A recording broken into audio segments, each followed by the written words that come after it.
Hi, I'm Lori Palatnik, the founding director of Momentum.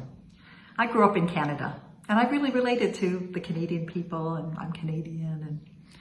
And then, as a young adult, I went to Israel for the first time, and I started connecting to the Jewish people. And it wasn't until this pandemic that I really feel connected to everybody in the world, because we're all going through it together. Years ago, in one of the wars in Israel, somebody created a site, it was called the Shomrim Project, to guard.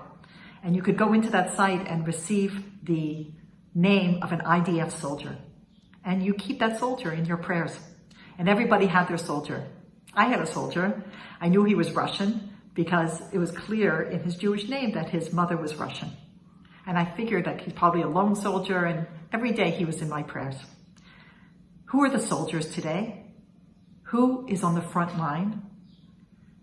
The doctors, the nurses, the first responders, any healthcare worker. They are the soldiers in this war. And so many of us feel so small and inadequate to do something. What can we do? There are things we can do even when we're sheltering in place.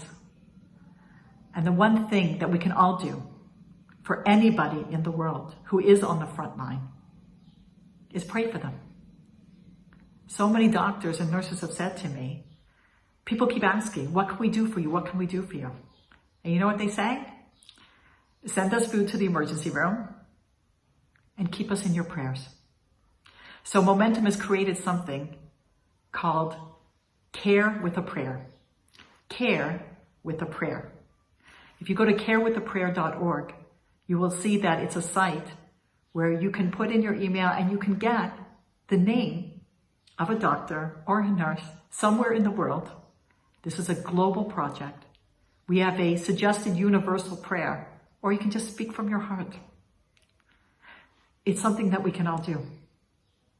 People are putting in names and people are taking out names.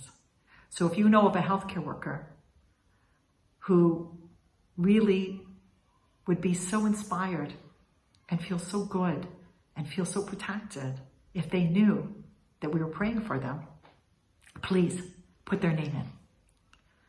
And everyone, not just you, but your friends, your people who you're sheltering in place with, everybody can go on and get the name of their healthcare worker and keep them in your prayers.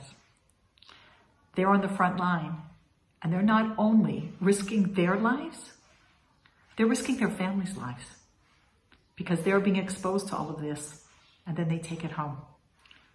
So maybe when you keep them in your prayers, keep their family in your prayers too. And may together we come out of this and we emerge as better people committed to making a better world.